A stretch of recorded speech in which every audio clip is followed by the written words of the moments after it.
Well, good afternoon, everyone. Thank you for participating with us, joining us today in this coffee talk. I hope that you actually are in a fairly relaxed state here in the middle of the week. You have a nice beverage with you, coffee perhaps.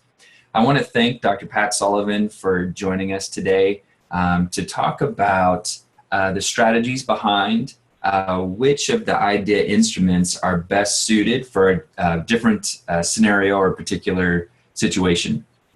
So before I turn it over to Pat, as Melissa said just a moment ago, we have all of your microphones muted. That'll help with the background noise during the presentation. But there is a chat box, a chat opportunity there. You can post questions in there.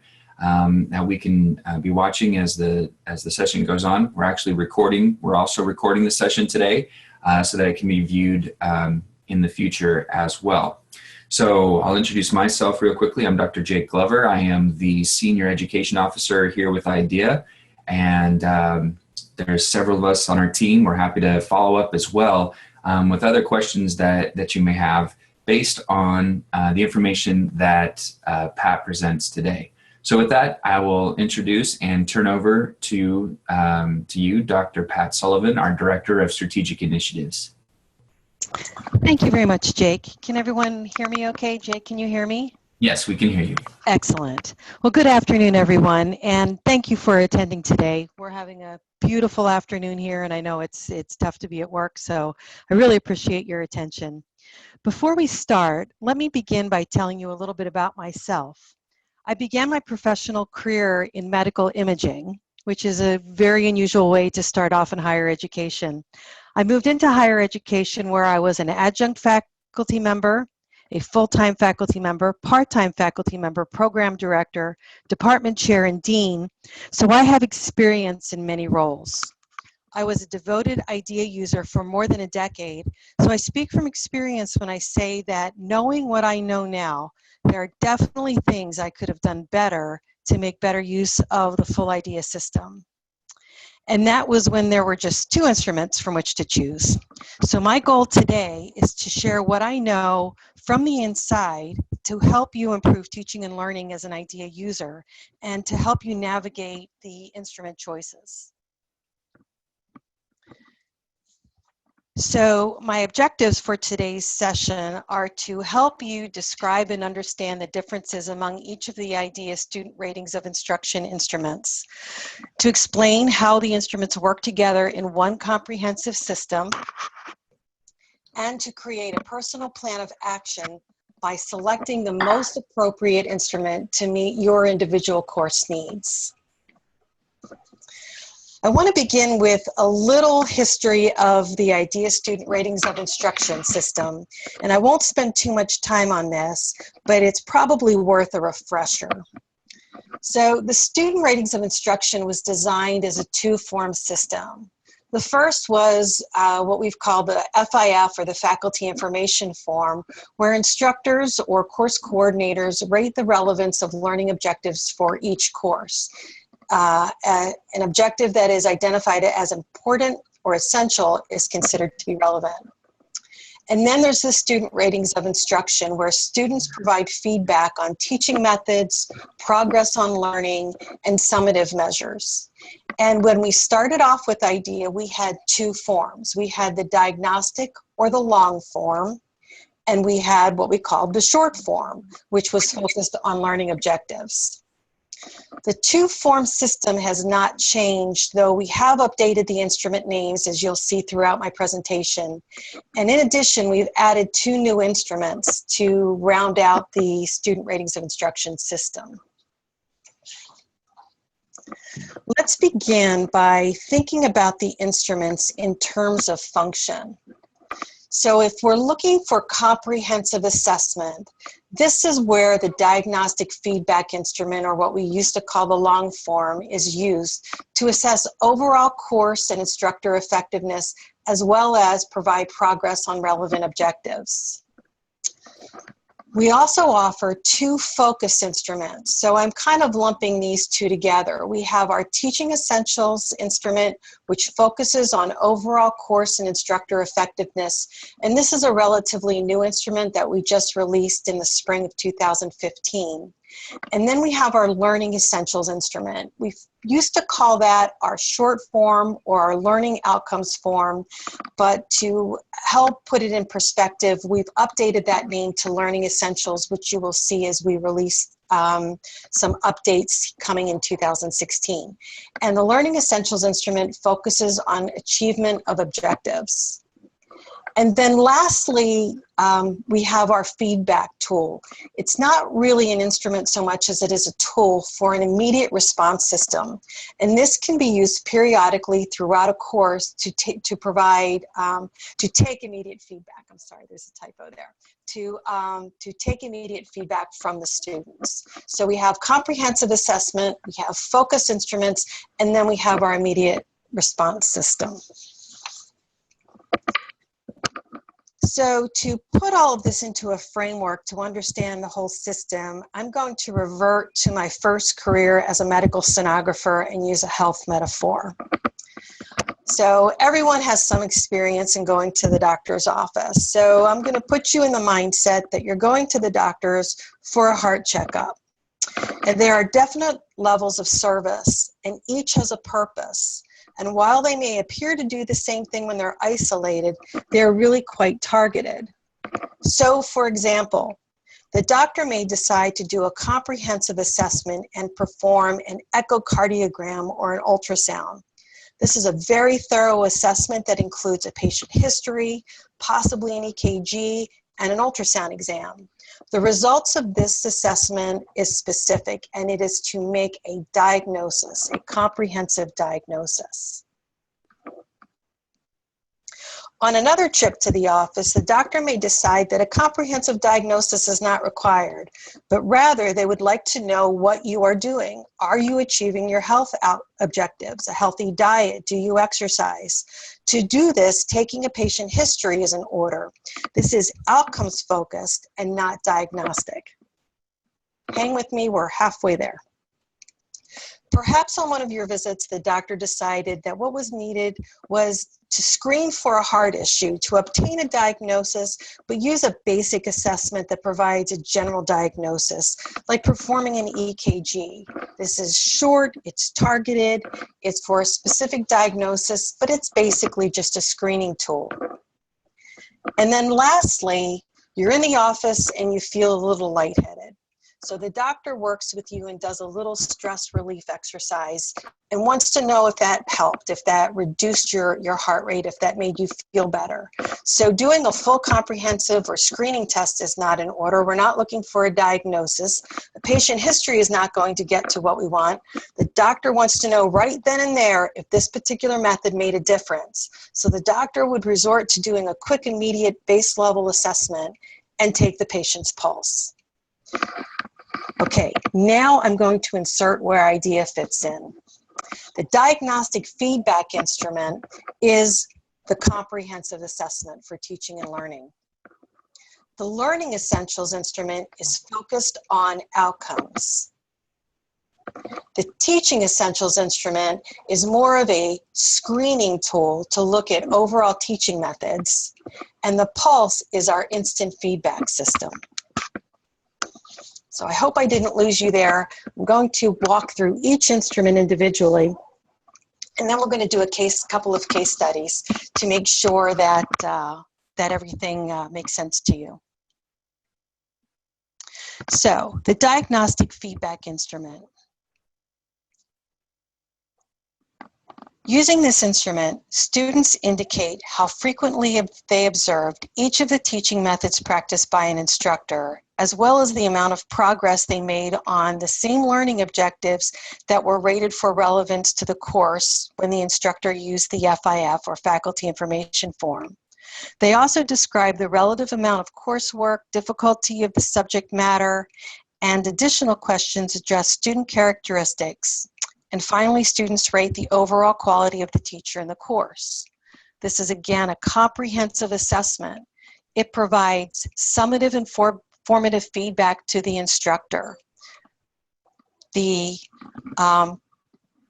course and instructor effectiveness plus progress on relevant learning objectives is provided, and it requires the selection of relevant learning objectives by the faculty or the course coordinator.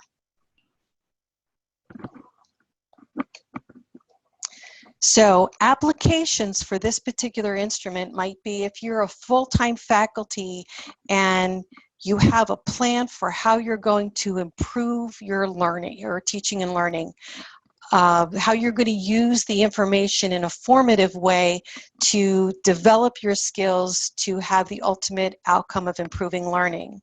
Would also be helpful for tenure track faculty to develop a strong track record of teaching excellence. And it is the best overall instrument for course and faculty assessment. So I'm going to say this once and I'll repeat it again, but if you get confused and you don't know which instrument to use, this should be your go-to default instrument. It is by far the best instrument for overall course and faculty assessment. That said, there are specific situations when we might want to use a different instrument, as in the case using the doctor's office metaphor. So with the Learning Essentials instrument, this is focused on learning objectives. It does not include teaching methods. The report provides summative feedback about student progress on relevant objectives, as well as overall student impressions of the course and the instructor. This instrument also requires a selection of relevant learning objectives by the faculty or the course coordinator. Applications for this course would be in a clinical or a practicum course where students are called on to apply their learning, they're assessed, but teaching methods don't play as big a role in achieving learning objectives or learning outcomes. This is also a good instrument to use for lab courses. And I want to make a note here again that we're calling it Learning Essentials in this presentation. If you are on our new platform powered by Campus Labs, you will see this labeled as the Learning Outcomes Instrument. So it's the Learning Outcomes Instrument. We will be changing that name over time to be Learning Essentials again to mirror the Teaching Essentials Instrument. With the Teaching Essentials Instrument, this is focused on assessment of teaching methods that are highly correlated with course and instructor excellence. This instrument does not include information on student progress on relevant objectives. It provides formative feedback about teaching methods as well as summative feedback on student impressions of the instructor and the course. Because it is not focused on relevant objectives, it does not require the faculty member to fill out the faculty information form or the learning outcomes selection form.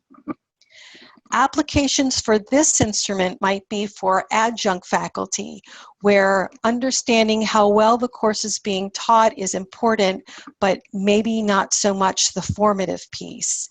It's also a very helpful instrument to use in an interim review cycle to use in concert with the Diagnostic Feedback and Learning Essentials instrument, and also to use for new faculty just to get that early baseline and then build up to using the Learning Outcome or Learning Essentials instrument or the Diagnostic Feedback instrument. So I've talked about the things that differentiate these three instruments, but I also want to highlight some of the things that they have in common. Each of the three instruments provides adjusted scores to account for circumstances outside of faculty control. The instruments allow for additional questions to be added to the instrument. So if there is something specific that you, your department, or your institution would like to ask, that can be added to each one of these three instruments. Each one provides comparative data for institutional, discipline, and from the National IDEA database. Each one has the same two summative questions asking students to rate the overall quality of the teacher and of the course. And each report provides written comments in the qualitative tab, again, referring to our newer platform powered by Campus Labs. And then also raw data are provided through the quantitative tab. So there's 3 instruments. They're very different. They can be used in different scenarios, but they also have these 3 things in common. Lastly, I want to talk about instant feedback, and we have provided some blogs and some updates on our website. But I'd like to focus on this not so much as an instrument, but as a tool that is at the disposal of faculty who would like to obtain immediate feedback when they make a change in a course. So it's called the feedback tool. We call it instant feedback. It is mobile friendly. Items are pushed out to students for immediate feedback. There's some important things that are different about the feedback tool when compared to the instruments that I just described. Number 1, use of this tool is completely within faculty control, how it is used and when it is used. The faculty member gets to decide how often they want to push out the instrument. They also get formative results. The results only go to the instructor. There is no report. It does not go to the dean or the chair. No one else has access to this information but the instructor. There's also an option to do longitudinal tracking throughout a course if you're tracking a particular teaching method that you've tried or some other initiative. Applications for use of the feedback tool will be when an instructor does not necessarily want to wait for an end-of-term assessment to obtain feedback. So maybe you're trying something new, team-based learning, or you've used a different approach in a class, or you're teaching something that's relatively complicated and you've stared out at blank faces and you'd really like to know what the students' perceptions are. You can release or push out these 7 items in the feedback tool and get instant feedback. Another application for feedback is using it as part of a developmental plan. So in a previous semester, using the IDEA instruments, if you've identified specific teaching methods or styles that you would like to change, again, rather than waiting for an end-of-term assessment, you can plan to use the feedback tool as part of your development plan and then select one of the 3 instruments that most meet your needs for your end-of-term assessment. Instant feedback on changes made in class could be, again, related to teaching methods, content delivery, teaching a complicated concept that you want to make sure that students understand. This is a newer tool that is at the disposal of our faculty, again, and this is offered on our new platform, the Campus Labs platform. So thinking about the healthcare model and now your better understanding of the potential applications of each instrument, there are some questions to consider. So look at your course load for the academic year or on a semester by semester basis and plan holistically. What feedback are you looking for? Because it's going to be different for different courses as you're trying new things in one course and you've had a lot of experience teaching another course, or you've been assigned something new that you're not familiar with. So identify on a course-by-course basis what feedback will most help you improve your teaching. Have you made changes to course learning objectives? If you've done that, you might want to just use the Learning's Essentials instrument just to assess student feedback on their progress on learning objectives. Have you introduced new teaching methods? Are there specific requirements of your department, your unit, or your institution? Any decision you make about your assessment plan, your use of instruments, has to be in concert with what your overall department, unit, and institution require at a minimum. And then after analyzing your IDEA reports, where do you need to focus your attention to improve your teaching and learning to get the biggest bang for your buck? So let's go ahead and look at a case study. Let's take this for a run and see how we can apply this new basis of understanding with Dr. Jones in the case of the busy professor. Dr. Jones is a tenured professor who has a proven track record of teaching excellence. He is teaching 4 courses this semester, 2 survey history courses, History 101 and 103, 1 small group upper level seminar course, and 1 new upper level course that he is teaching for the first time. A few things to consider. He is tired of staring at this, sorry, that should be SEA, the sea of sleepy faces in History 101, so he is going to try something new. History 103 has always been successful in the past, so no new changes are planned for this course. What feedback does Dr. Jones need, and how can he use the full IDEA system to his benefit and the benefit of the students that he teaches? So I'm going to let you think for a moment. All right. There is usually more than one right answer to a question. So Dr. Jones could opt for using the short form because if his proven track record of teaching excellence is true, he does not need to improve anything, and that really long 47-item instrument is too much to ask for 4 courses.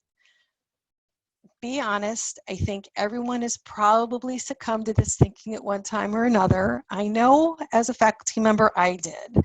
The thought of using the long instrument every time I teach a course seemed to be a little bit of overkill, and I was such a great instructor, why did I need to improve anyway? Well, first of all, in the past, we might have considered this because we only had 2 instruments to choose from. We had long and short, so why not just default to the short? Well, hopefully you understand, having listened to the first part of the presentation, that there are very specific reasons why you would select a short form, not just because it's short. Also, when the updated student ratings instruments are available next year, one of the changes is that the diagnostic feedback instrument is going to be shorter. It's going to be 40 items instead of 47. We have the teaching essentials instrument, the learning essentials instrument. So going by length is obviously not the best consideration. The other thing to consider is that regardless of how long we teach, there is usually room for incremental improvement. Dr. Jones clearly recognizes this because he's already considering introducing a new approach in his History 101 class. So here is a recommendation on what Dr. Jones might consider. For his History 101 course, where he's going to be trying some new things, he should consider using instant feedback and the end of term diagnostic feedback at the very end of the course. So instant feedback to get the pulse of the class, to make sure things are going as he would expect, and to give him time to adapt and make changes if necessary before having to wait to get the feedback at the end of term where maybe things didn't go clearly as planned. For his History 103 class, because this has had such good outcomes and he has long experience with this class, he might defer and use the Teaching Essentials instrument just to get that overall screening to make sure that overall course and instructor excellence is maintained. His History 306 class is a seminar course. It's a group course with teaching methods that probably relate more to small group discussion and having students make presentations. So this might be a good opportunity to use the Learning Essentials instrument, focusing more on the learning objectives rather than the teaching methods. And then lastly, because 405 is a new class, he would definitely want to do the full comprehensive diagnostic feedback at the end of the term. He may consider using instant feedback in this course as well, if he's trying some new things. But generally, when you're trying a new course for the first time, I would recommend using the diagnostic feedback instrument, take in your formative and summative feedback, and then make decisions from there on how you might improve. So that might be a really good semester plan for Dr. Jones. Well, now I'm going to switch gears a little bit and talk about Dr. Smith in the case of the stressed chairperson and how understanding the use of these instruments will work when you're a chairperson, how a chair can effectively work with faculty to help them go through the same level of discernment that we just went through with Dr. Jones. So here's our case. Dr. Smith is the new chair for a large department. A block of the online courses in her area have been standardized and are largely facilitated or taught by adjunct instructors. She also has many full-time and part-time faculty with varied years of experience, faculty rank, and experience. It is the institutional policy to obtain student ratings for each course that is taught. Where should Dr. Smith begin in putting this comprehensive system to work? Again, there is more than one right answer, but here is a process that might help Dr. Smith. Beginning with the adjunct faculty group, a place to begin is to consider using the Teaching Essentials instrument for these courses. Because the courses are standardized, it is assumed that faculty have little control over content. The Teaching Essentials instrument is an excellent starting point to provide formative and summative feedback to adjunct faculty. The Teaching Essentials instrument may be offset with the Learning Essentials instrument periodically to assess student perceptions on learning objectives. So you don't have to necessarily stick with one instrument and use it systematically for every course that falls into a particular category, but offsetting Teaching Essentials and Learning Essentials will help get to the teaching methods as well as the learning objectives. So the chair might consider balancing these instruments also with a diagnostic feedback instrument, particularly for adjunct faculty who have a long-standing role within the department. So in my experience as chair, I would have adjunct faculty that would come on board and teach periodically, maybe one course a semester or one course a year. In those situations, using the Teaching Essentials instrument makes a lot of sense. But I also had adjunct faculty that were my regulars that taught every semester over a long period of time and were very vested in the department and its goals. And so for faculty like that, it might be helpful to provide that full comprehensive diagnostic feedback assessment. So really understanding your faculty and your individual course assessment needs will help guide our Dr. Smith. As for the full-time and part-time faculty, Dr. Smith might considering establishing some guidelines for instrument use. I would recommend using some of the IDEA resources that are available to help establish what those guidelines might be.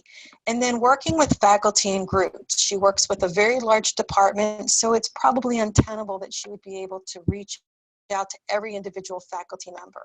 In a perfect world, that would be wonderful, but working in groups would work as well. Then asking faculty to conduct an analysis of IDEA reports for a period of time. It's really helpful for faculty to look longitudinally over a course that's been taught over 3 or 4 terms as a start. And then as faculty course assignments are made for the upcoming semesters or for the academic year, decide at that time which instrument will be used.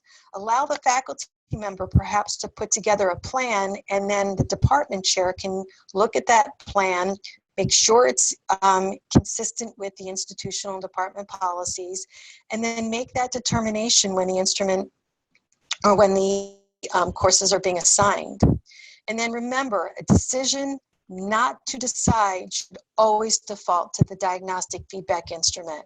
So if Dr. Smith is stressed beyond all compare and all she can do is manage her adjunct faculty right now in terms of creating a plan, then the default should always go to using the diagnostic feedback instrument. So in sum, for Dr. Smith, make a plan to adjust adjunct faculty course needs course assessment needs, beginning with the use of teaching essentials and then adjusting from there. Establish department guidelines for instrument use, again, within the scope of institutional policies.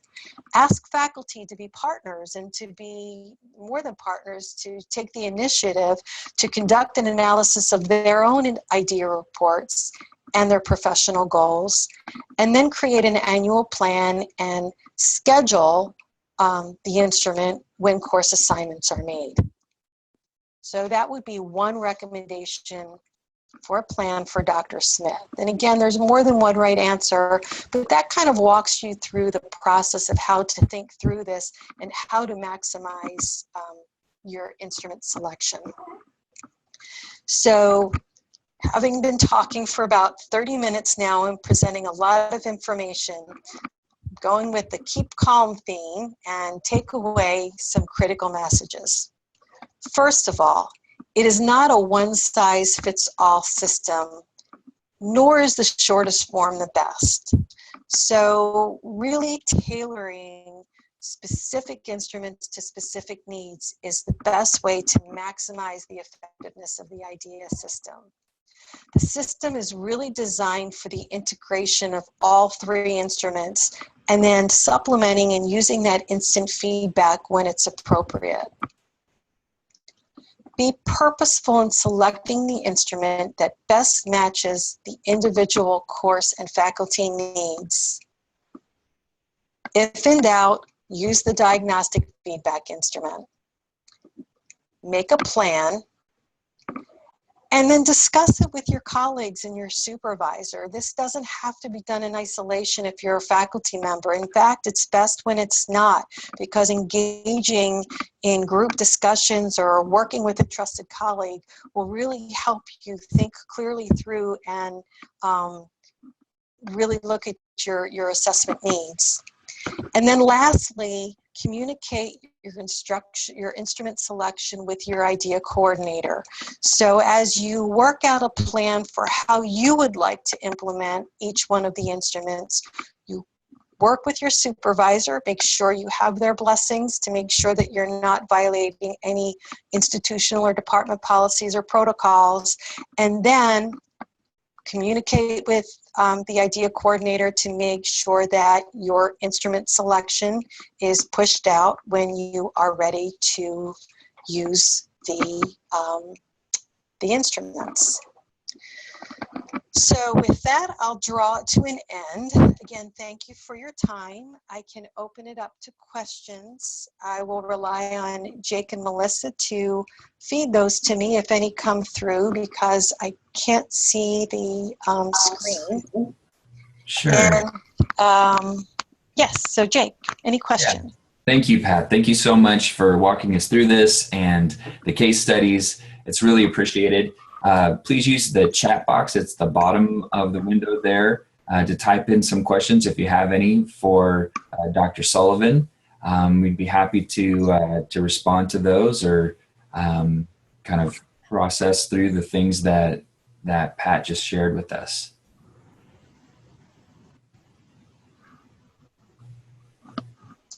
So I have a question while people are pondering this, Pat, and it's kind of an internal conversation that we've had before. So feel free, but I'll pose it in the form of a question since that's kind of the format of the coffee talk anyway. When is a good time to have these discussions? I know you mentioned don't have discussions in isolation, but when is a good time to think about which form is the best form? Is there a best practice or a better time to do that?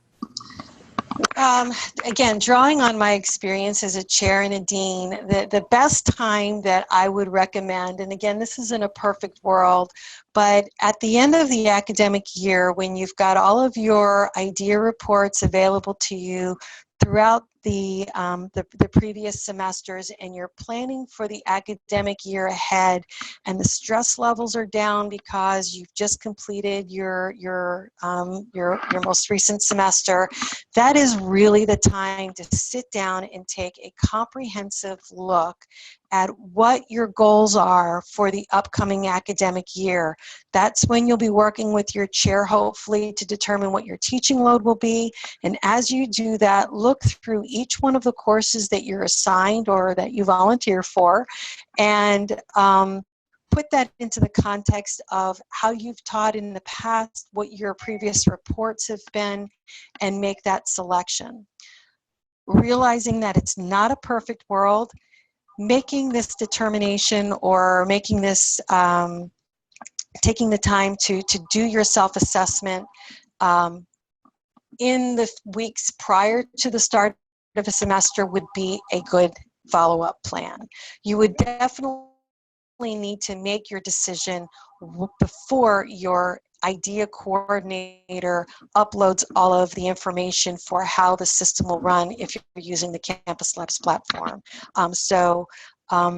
Rather than making a snap decision, really allowing some time to vet your previous reports, and again, putting into the context of your overall development plan, it's really good to allow a couple of weeks prior to the start of a semester to do this.